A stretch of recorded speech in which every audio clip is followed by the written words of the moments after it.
All right, so I think we are live. Hello, everyone. My name is Ishan Acharya, and welcome to the last speaker series of the Ascension Conference. I've got a big treat to close things off here. Returning from last year is Dr. Matt Russo. Dr. Russo is an astrophysicist, musician, and sonification specialist who teaches physics at the University of Toronto. After completing degrees in jazz guitar and astrophysics, he began to merge his two passions by founding the science art outreach project, System Sounds. Their work has been featured in the New York Times, and they frequently collaborate with NASA to make their astronomy more accessible to the visually impaired. Matt's TED Talk, What Does the Universe Sound Like? A musical tour, has been viewed almost 2 million times. So joining us to share his passion for music and space and everything between the two, please welcome Dr. Russo to the stage. And I'll pass the virtual mic directly to you to take it away. All right. Thanks, Ashan. Great to be here. Thanks to all the organizers and everyone else tuning in. So my talk is on a few different projects I did in the last year, converting space data into music. So that's my thing, sonification. I got to combine my passions for music and astronomy, and hopefully bring some more engagement and enjoyment surrounding space to the public. So I'll tell you about 3 different projects within the last year, and there's some variety. So some are more direct sonifications, some are more artistic, and one is kind of in between. And since this is a more technical audience than I usually talk for, I'm going to give you a behind the scenes and just kind of tell you my thought process in making them and how I technically did it. So this is all new stuff. All right, so we're going to start with this bizarre light curve. So Kepler, the space telescope, measured this star, and it had these bizarre brightness fluctuations over time. So there's a lot going on there. There's some kind of medium time scale fluctuations, some short time scale fluctuations. And if you look closely, you'll see these really big dips, and they're regularly spaced. And so you might think that maybe that's a planet getting in the way, because that's what Kepler was primarily designed to look for planets transiting stars, causing dips in their light curve. So maybe it's one of those. But if you fold the light curve, so you just repeat it on the cycle of those dips to filter out everything else that's not happening on those timescales, you get this bizarre folded light curve. So every 19 days or so, the star goes through this bizarre cycle. We do have a big dip there, but strangely, it's preceded by a rise in brightness. So somehow the star is getting brighter, and then a big dip, and then it returns to its normal brightness. But even then, it's not normal, right? Even then, it's fluctuating, because all those fluctuations you see are things that are happening on this time scale, that they're repeating over 18.96 days. So if you haven't seen this before, this is a completely bizarre thing. It's not clear what's causing it, but astronomers did figure out what causes this, and similar examples. This is an example of a heartbeat star. So the solution to the puzzle was it's not one star, it's 2. And in these systems, the stars, the binary stars, are on elliptical orbits, very elliptical orbits. So they spend most of their time far apart, and every once in a while they swing in really close together. And they get so close, they almost touch. And so that's enough for the tidal forces to deform the stars into egg shapes. And so maybe you're wondering how that could cause the bizarre pattern we saw. So I have some eggs to demonstrate. So imagine you have this really bright star, which is white, and another star that's not as bright, which is brown here. And they're going to be orbiting each other. So when they're far apart, they're both pretty spherical. And so most of the light you're seeing is from this bright white star here. But when they get close together, they both turn into teardrop or egg shapes. And so you can see, you're seeing more of the star, right? It was circular like this. Now it's egg shaped. You're seeing more, so it gets brighter. But then if it goes behind the other star, now it's getting eclipsed, at least partially. So that's the dip. So it goes from normal brightness, brighter, big dip for the eclipse, and then back to normal. And then they're back to being circular. So the cool thing about these heartbeat stars, well, one of the many cool things, is that their light curves, they look like heartbeats. They look like electrocardiograms of heartbeats, which is how they got their name. And that's an easy thing to listen to, right? We can translate that into a sound wave and hear these heartbeats. So let's just listen first, and then I'll explain what's going on in the other graphs on this page. But the top line is just the brightness over time. And we're going to translate that into a sound wave by messing with the time and pitch scaling. Okay, so listen carefully.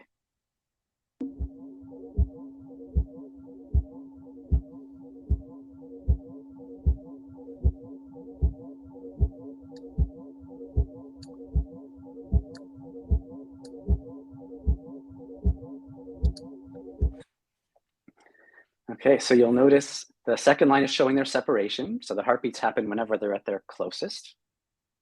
And the bottom graph is showing their spectrum. So there's a whole bunch of low frequency information from the actual heartbeats. But then the interesting thing is that one frequency happening higher up. And if you're listening closely, you would have heard heartbeats and a ringing pitch in between. So that's what that spike is caused by. And so those are those small wiggles that happen in between the heartbeats. And what's happening there is when these stars interact by deforming each other when they're close, that's like hitting a drum, and it starts the star resonating. And so for the rest of the cycle, at least one of them will be pulsating on its own, some multiple of that heartbeat.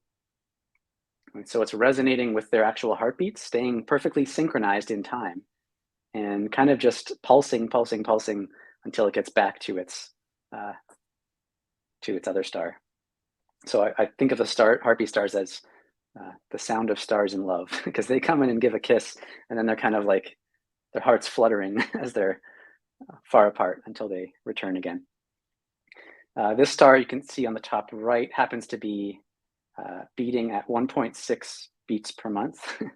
And it's near the constellation Cygnus, because that's where Kepler's field of view was. And you can see their orbits are very eccentric or elliptical. So their eccentricity is 0.49, which is pretty big. So you need something like that to get this periodic heartbeat sound. But there's many more. There's actually about 200.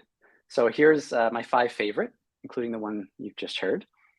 So some of them take a long time to come back to their partner, and in between they're going crazy with all those oscillations. They're called tidally induced oscillations. Other ones don't oscillate at all. Most don't, actually.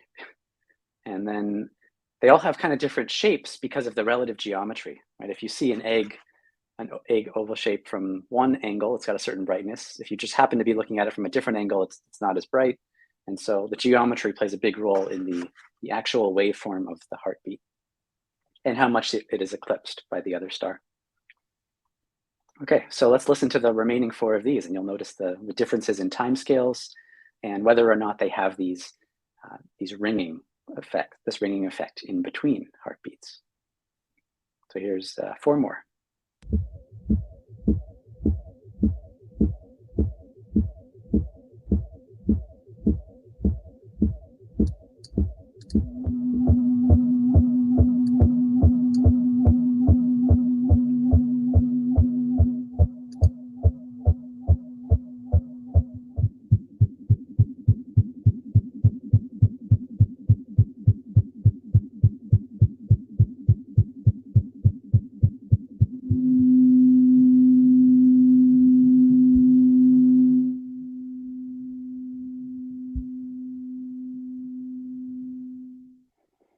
Okay, so they're very interesting systems. They're discovering more all the time, especially with tests. That'll find many, many more. But I've saved the best one for last. This is my favorite heartbeat star. So it's so new that I haven't done an animation for it yet. So just listen really carefully. Okay, here we go.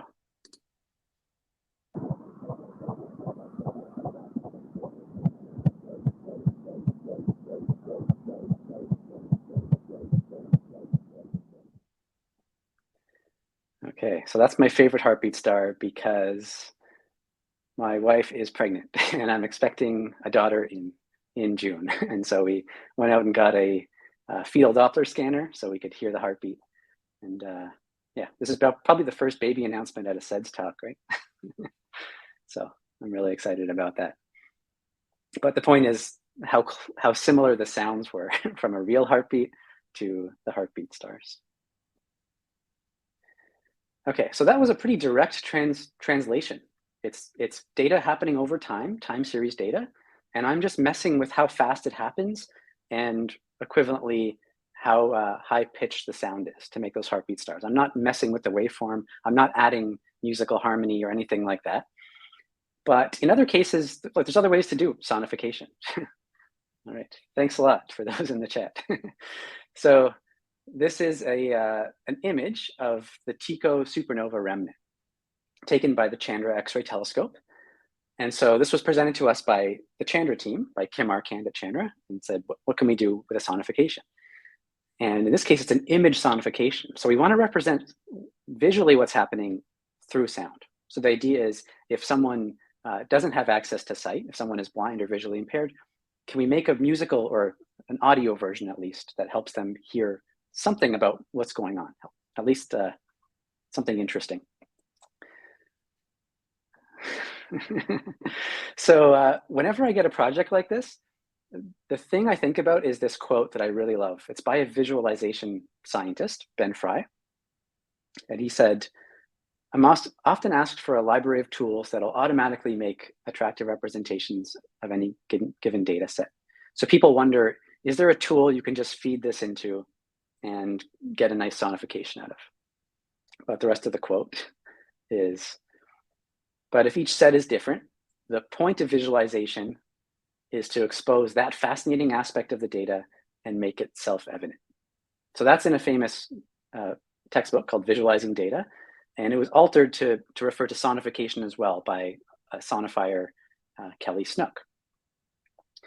And so I like that approach. And that goes far beyond visualization and sonification. It's like, if you're trying to communicate something, find the thing that's most essential and fascinating and make it as obvious and intuitive as possible. So that's the approach.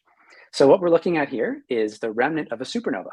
This is a supernova that was seen by Tycho Brahe, among others, in about 1504, that period, as a bright light in the sky. And now several hundred years later, we see the remnant. And these are X-ray, this is an X-ray image, right? So obviously it's something that nobody can see. The data is translated into a visual form. And so what I think is the most striking about this image, the most fascinating, is the colors. There's a huge variety of colors, and the colors indicate either different frequencies of light. So they either indicate different elements, and in this, they also indicate whether something's moving towards or away from the camera. Parts of the red are away, parts of the blue are towards, the rest is all just X-ray light converted to color. So I think the most fascinating thing is the color. It's the most striking, but also how clumpy it is. And so I wanted to communicate the clumpiness and the color. And there's some trends there. You can also, if you're sighted, you can see that it's red near the center, then it's blue, and then near the edge, it's kind of all the colors, more greens, more middle colors. So I wanted to communicate all of that through sound. So that's the first step. What is the key central element that you want to hear?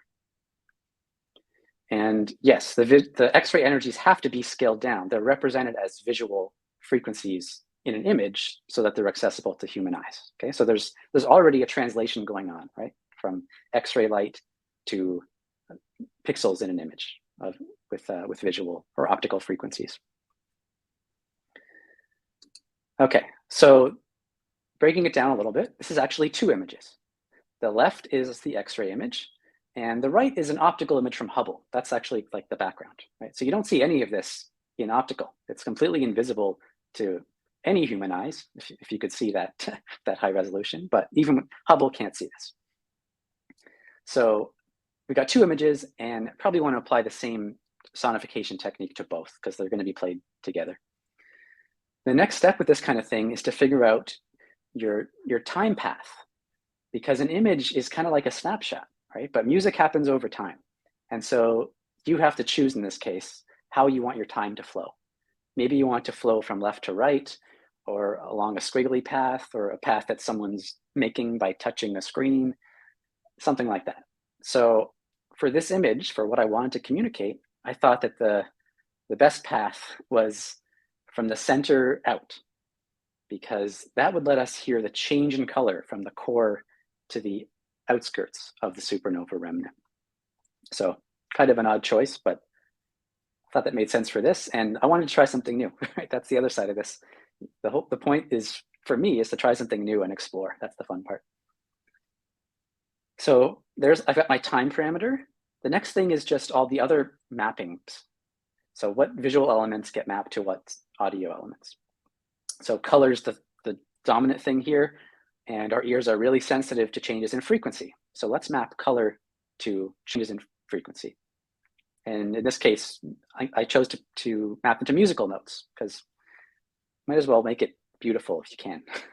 So the redder stuff in this image, which is lower frequency, is going to be heard as lower notes, and up towards violet, which is generally higher frequency, we're going to hear as higher notes.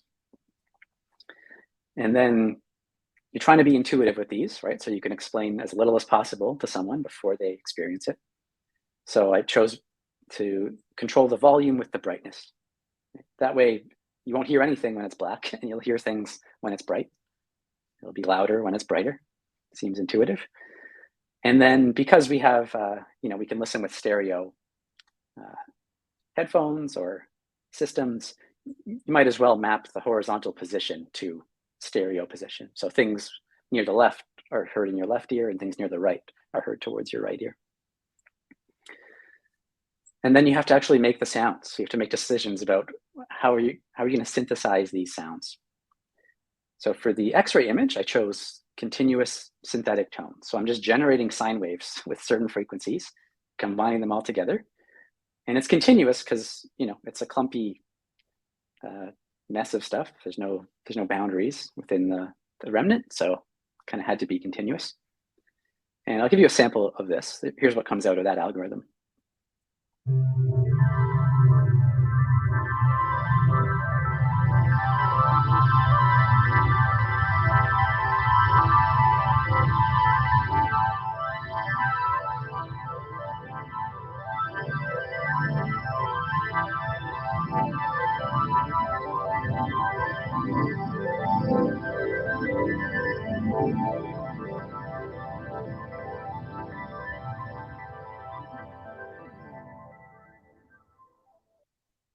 Okay, so you lose some information, right? You can't represent everything in the image through sound, but at least hopefully you could hear that it starts low, gets high, and then it's kind of filled out, and it's constantly changing is the idea. The colors are changing every couple pixels. And then for the optical image, we thought we got to use the same time scaling. So we did that. We ran it through the same code actually, but then because we have discrete points here, we also played them as a discrete note, as a harp in this case. So Martina says, have you considered chimes? For other cases, we've chosen chimes. Yeah, chimes do work really well for stars. So we've done that several times actually. But other instruments that work well for stars, I think piano is pretty good. Harp is really good, but generally you want something with a fast decay, right? A plucked string works as well. So that's kind of what we're thinking. And so when I say we, I mean System Sounds, which is me and my collaborator, Andrew. So on the right, it sounds like this with our discrete harp plucks.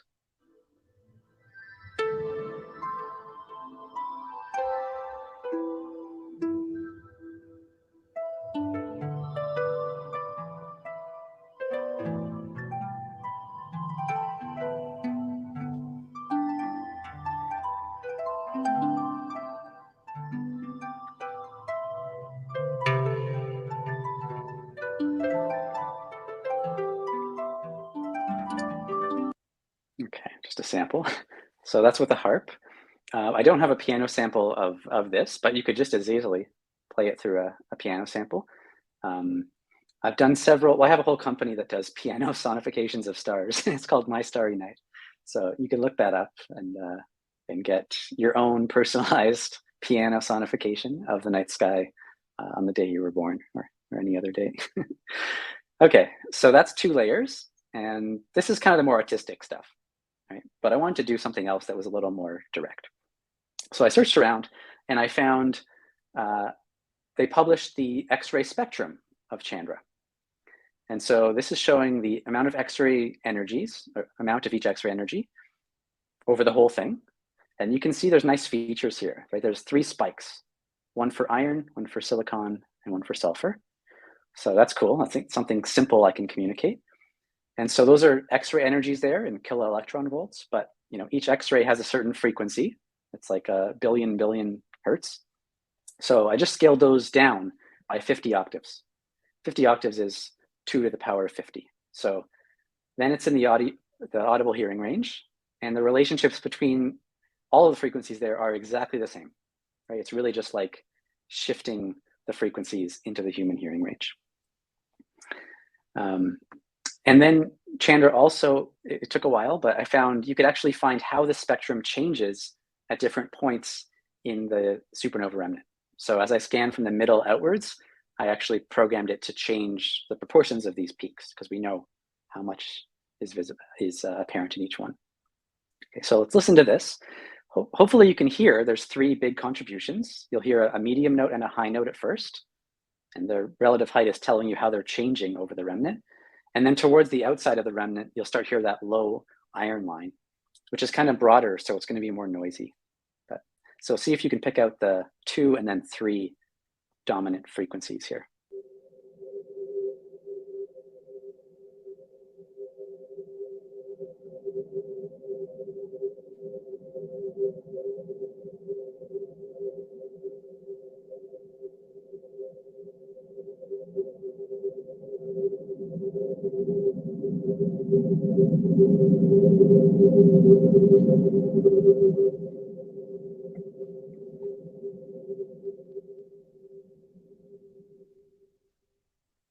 Okay, and the other cool thing about this is that it worked out well is that it gets louder towards the edge, and so musically you have this built-in crescendo and a peak, and so I'll talk about that with the next project. But that's something else you have to look for when you're making these decisions, right? You want it to have a nice, pleasing, rewarding shape. So yeah, so Dana asked, how do you make the animations? I'll talk about that in the next project, but I'm doing them all with Python. I'm comfortable with Python to do the programming for the sonifications, and I do all the animations pretty much with Python, unless I'm doing something weird with JavaScript. If it's like a web-based thing, I'll use JavaScript. But generally it's Python. It's really just programming what I want each frame to be. It makes each frame, and then you stitch them together. Okay, so let's put all those layers together. This is the final piece of Tika supernova remnant.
Okay, and you'll also notice there's a nice built-in shape there because if you just look at the harps, the circle's small at the beginning, so it's not hitting many harp notes. It's also hidden by the remnant, so I kind of muted them while it's hidden. But then the circle gets bigger and bigger, and so you get more and more notes, and then the circle runs off the square, and you get less and less, so it kind of resolves itself. So yeah, interesting question here. Have you ever made something that's ended up sounding like any other music that exists? Yes, so the second project we ever did was we converted the inner solar system planets, the orbits of the inner solar system planets, into musical notes. We started with a piano, and we found out that it sounded remarkably like True Love Waits by Radiohead. So we made a whole video of that. It's on our website, system-sounds.com. So we kind of fleshed it out a bit, and then we got my friend Tom, who's a really good singer, to sing True Love Waits over it. And in other cases, things just work out sounding like a song I've heard, kind of coincidentally, or kind of because of the notes I chose, and then we kind of nudge it along in that direction. So there's another piece I made that I thought sounded a little like a Miles Davis song from an album called In a Silent Way.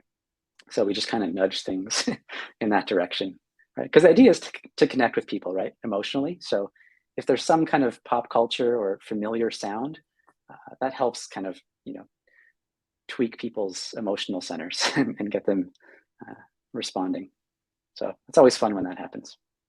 Yeah, thanks Arthur, for posting the link.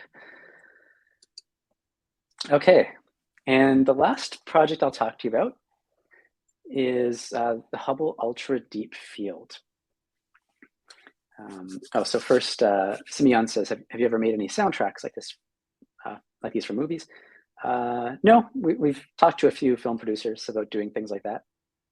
Haven't actually done it, but depending on how you do these do make really, really awesome sci-fi sound effects, right? So people have actually been doing that for years. Like it's nothing new I'm doing. I'm just kind of putting things together in a way that I enjoy. But people have been doing stuff like this for decades. And often with images, you get nice sci-fi sound effects. So then this project, so the Hubble team asked us to sonify the image of the Hubble Ultra Deep Field. So if you're not familiar with this is a really famous image taken by the Hubble telescope. And it basically pointed at a patch of sky that was black, no stars visible at first. And it just kind of left the camera open for several days total. And the size that it's capturing of the sky is about the size of a grain of sand held at arm's length. So find a dark patch of sky, a grain of sand at arm's length, and then just leave the Hubble telescope staring at it for several days' time. And you get this stunning image of just galaxies upon galaxies upon galaxies. So the first step is to think of what is the most fascinating thing that I want to communicate. And so to me, I think it's just a number, right? It's just the sheer number of galaxies in this one speck of sky. There's about 4,000 in this version of the image. So that's one, but that's an easy thing to communicate, right? If you just play one note for each galaxy, then 4,000 of them is going to sound like a lot. So people will get the idea. The next thing is to think of the time path, right? Do we want to go left to right, top to bottom, out to in to out? In this case, it's a special case because we have loads of data on this. There's publicly available catalogs with loads of data on every single galaxy. So we've got things like their color, their brightness, their size, their angular size, their redshift, many things like that. And so there's a lot to work with. So I figured instead of going across the image, which wouldn't be that interesting, I think, and wouldn't have a very interesting shape because it's just kind of evenly distributed, let's go into the image, right? Because we can figure out how far away these are. So that gives us a natural time direction. So the next step when you get something like this is to look at the data. So I make a bunch of charts. I bring it into Python and start looking at patterns. So this is a plot of the redshift of all of the galaxies in that image. And so you can see it goes up, it spikes, and then goes back down. So you get fewer and fewer at the highest redshift. But redshift is not a very intuitive concept to people that aren't in astronomy. And that's the goal of these, is to reach people and engage people that aren't astronomers. So redshift is a little too abstract, and it's also very nonlinear, right? So I translated this to look back time, which is the time when that light was emitted, how long ago the light was emitted. So if you plot those galaxies for its look back time, you get this other shape. You can see it gets bigger and bigger and bigger towards a peak, right? Because the further you look out, the more galaxies you're going to see because you're looking at a bigger area. And then, of course, they have to peter out at the end because you're looking back at like the beginning of the universe when there weren't very many galaxies. And they're also just redshifted out of the Hubble's view anyway. So this goes back about 13 billion years. So the light from the furthest galaxy was emitted about 13 billion years ago, about 600,000 years after the Big Bang. So then I thought, yeah, let's map time to time. That's intuitive. Audio time is going to represent look back time, starting from Earth, kind of zooming out into the image back in time. We could have gone the other way, right? That's another choice you have to make, the polarity. Do you go right to left or left to right? Right, it's your choice. Right to left would have made some kind of sense, right? Because it's kind of, that would be the order that the light was emitted, that we received at Hubble. But I thought left to right was a little more intuitive because we're at Earth. We can start at Earth and fly out through the image. And the other thing was that I love this shape. Okay, so when you're making music, it's happening through time. So you're telling a story.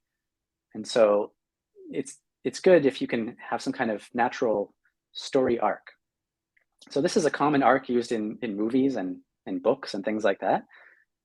It's found in a lot of cases where the tension kind of rises slowly, resolves a bit, and then rises to the peak tension, and then there's a big resolution at the end. It's just one of those shapes that people seem to find satisfying. So I saw that shape in there, so I thought that's probably going to work better. It's probably going to be more exciting going left to right than right to left. And yeah, ideally you'd have that shape happening kind of fractally within itself on many different time scales. But I kind of saw that shape, so I went with that. I'm not sure if that's clearly communicated in the final product, but that's the thinking process. And then I looked at the other elements of data we have to work with. So they all have different colors in the image. So let's plot their BV color, standard color measurement in astronomy.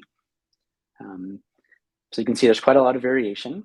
Some are really, really red, some are really, really blue on this scale. So the way this is plotted is the color is just kind of showing the trend of reddish to bluish. And the size is showing the size, right? The size in the image, how big it looks. And so the next step, once you're looking at the data, is to make sure you understand the data, because you want to be communicating, in relevant physical information. So I noticed there's some stuff at the beginning with very low redshifts, which didn't make any sense. And so you can also notice from the image, some of the objects are not actually distant galaxies. They're stars that are really nearby. Or maybe they're even galaxies that have a very high redshift because of their peculiar velocity. They're moving towards us or away from us. So this whole look back time translation really only works on cosmological scales. So for those early things, I just they had small redshifts. I just kind of flattened a few of them into 0 because they're like as close as you can get. And then I treated the rest as normal look back times. It's not completely valid for the closer ones, but good enough. Okay, so Laurie says, will you be able to use the infrared data from James Webb the same way? Yeah, so you can use any data and map it to anything you want. So yeah, once they release some good data from James Webb, I'll be all over it. So yeah, if they extend this, then yeah, we could do an extension if that's what you're asking. So yeah, the next step was to see there's this big change in color at the end, right? So you got to understand that. And if you know a bit of cosmology, you know that is the cosmological redshift, right? The further things are in the galaxy, the faster they're receding from us because of the cosmological expansion.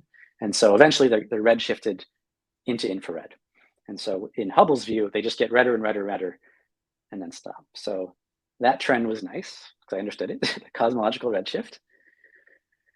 But then there were all those bluish stars or galaxies right after. And I was really puzzled by that. So I scratched my head for a while and made sure the data was right. Spent a lot of time. And then I reached out to NASA and I got in touch with the person who made the catalog, like the scientist who collected and systematized this data.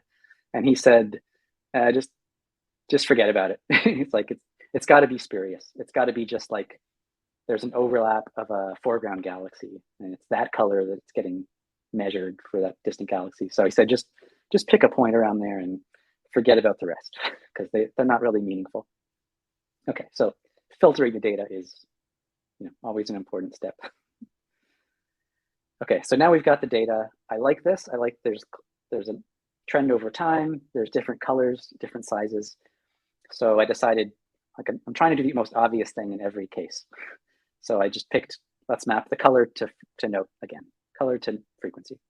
So let's make the reddest galaxies the lowest notes because they have the lowest frequency, and the bluest, or violet, the highest notes.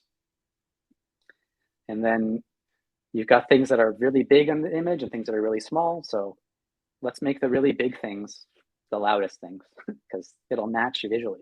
So that's another thing you have to think about, is reinforcing the audio with the visuals and vice versa. I'm trying to make a visual analog of everything that's happening musically. Try to make them match.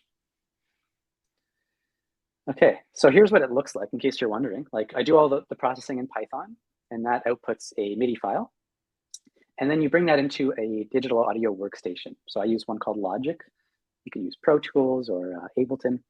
And there's a lot of music production that goes into it. You can see there's like 50 tracks or something, because we're using different instruments and some production techniques, but it's all based on that MIDI that you can see at the bottom. So those are like it's showing you the notes that each galaxy got mapped to, each galaxy's color over time.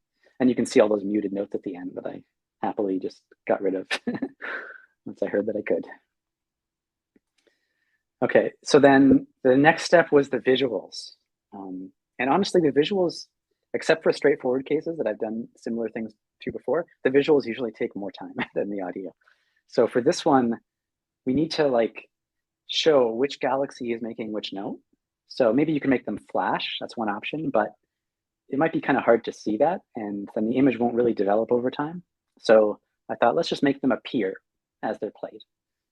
And so at first I was kind of stumped. I was like, how do I do that? Do I cut out each galaxy and make it appear at the right time where it's supposed to be? But then I realized that the catalog has all that information. It's got their positions, it's got their sizes, it even has how oval they are. If they cover like an oval shape, like how oval they are and which angle the oval is. So it had all the information I really needed. So I started plotting the shapes of each galaxy as white.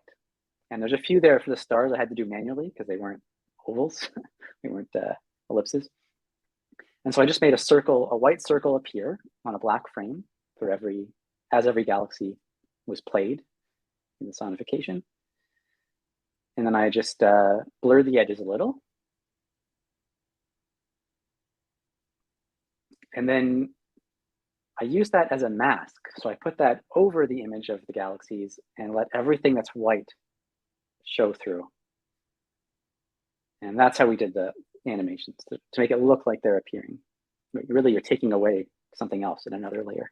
So that's another lesson. It's a pretty basic thing in visualization, but it works in audio and in visuals too. Like, always think of the additive approach and the subtractive approach. And subtractive is sometimes way simpler and easier. Start with something complicated and take out things to get something simple. Okay, so here is the final product of the Hubble Ultra Deep Field.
Okay, so hopefully you heard them all kind of drop off at the end, right? That's the cosmological redshift you heard.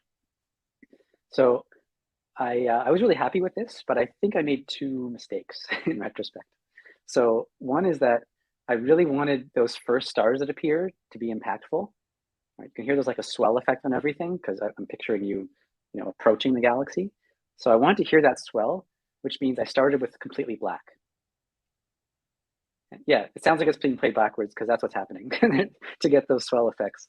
I reversed the sounds to swell into each note because I thought it matched, right? You traveling helped to complete the illusion of you traveling towards the galaxy and then reaching it. So the first frame of this is actually completely black, and that's not a good idea for sharing on social media because it doesn't look interesting, right? You want things to be happening early on if your goal is to get people engaged and to watch the rest and learn something or just enjoy it. So it's a tough call. I made a musical choice rather than a shareability choice, but if I did it again, maybe I'd start with something on the first screen to just look more interesting. And the other thing was the ticker at the bottom is measuring the look back time, right? So it's telling you when a galaxy appears, it's telling you that's how long ago that galaxy's light left. Right? It's further away, so it took more time to get to you.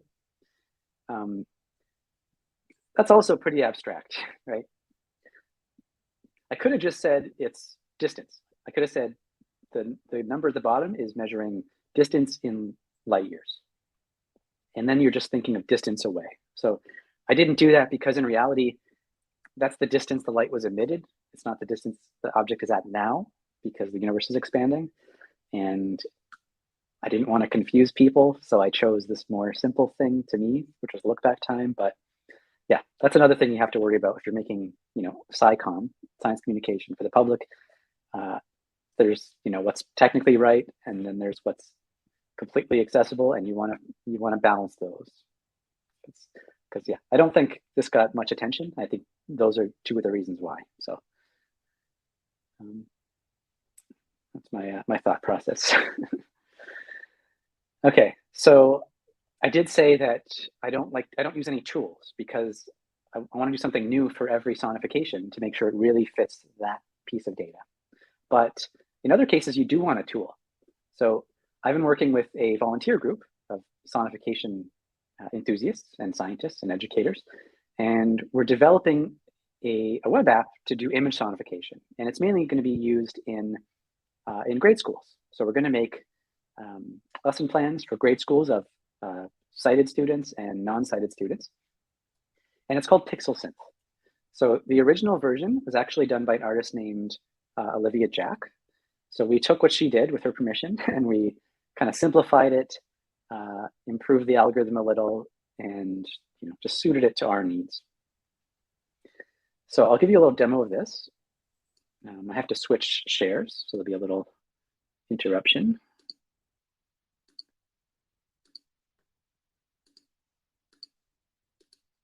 Okay. And so now we've got Pixel Synth. So the way this works is it's got some images in there, but you could load your own, and it's going to scan from left to right. The light near the bottom is going to be low pitched, and the light near the top is high pitched. So this is a very standard way of listening to an image. Okay, so here is an image of the galactic core. This is our Milky Way galaxy looking right at the core. So I'll play it and then I'll change some parameters so you can kind of perform with it.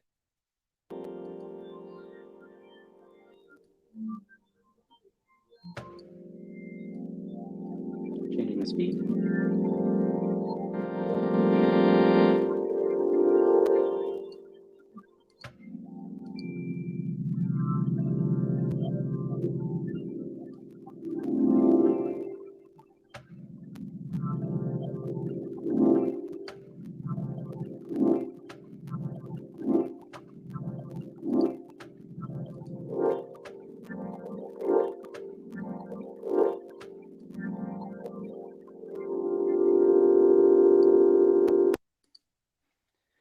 Okay, so you can use that to have fun. You can teach people with it. I think it's interesting to get people thinking about information and how visual information can be listened to. And then kids also get to learn about music. They get to learn about scales, keys, octaves, and a whole host of other things. So my final point is that if you do want to learn sonification, beyond just all the tools that are available now, and there are actually many, I'm thinking of making a sonification course this year. And so if you can find my website, just look up my name, or it's astromattrusso.com. I've got a link to a survey on my website. So if you're interested in doing this yourself, I'd appreciate it if you would fill out that survey. And that's just to let me know that someone's interested in learning how to do sonification and how they want to learn it, whether it's some kind of YouTube video, a course, or something else. So I'd like to do that because I really like sharing all this fun I'm having with other people and helping them create and connect with people. So that's my goal for this year, is to teach more people how to do sonification. And yeah, thank you very much. I see a few questions in the chat. So in the last, I guess, minute or so, Ishan, can I take these questions? Okay. Okay. So do you happen to know how many people or companies are producing space music? I'm curious about scale. Tens, hundreds, thousands. So far, it seems like just a few enthusiasts. There's kind of a community growing of sonifiers, especially in astronomy, a few dozen people. But companies is a different thing. I haven't seen many companies do it. There's a few using different kinds of sonification, maybe sonifying bio data, like heartbeats and things like that, or monitoring brainwaves, things like that. But there's a community of a few dozen that are connected, and we like to increase that number. I have heard of the video game Electroplankton. Someone else has thought of that, but the music I make sounds like an old video game called Electroplankton. Is this program available to anyone? Yes, so Pixel Synth is a web app. The whole idea is that it's available to anyone. So there's a link you can share in the chat. It's in development now. We're still trying to make it more accessible. So we added a few elements to make it more accessible to people who are blind, like keyboard commands, changing the contrast. So it's still in testing. But yeah, you can definitely use it. Perfect. I think the most fascinating part about all of this, and to me about space, is you look up and it's the most inspiring thing. It always evokes some kind of emotion, and kind of hearing the sonification of it is it brings out those same emotions. So it was really interesting to kind of hear your process of how you even go about making this, and of course hearing it is just totally new and incredible experience. So thank you so much for kind of sharing that with us today. Thank you. Yeah, we'll leave it there. Yes, we have one last closing keynote to do, but yes, again, huge thank you for coming out again this year. Absolutely loved it. For everyone else, we'll just be taking a minute pause to get the stage set up for our next closing keynote, and then we'll be right back. So don't go anywhere.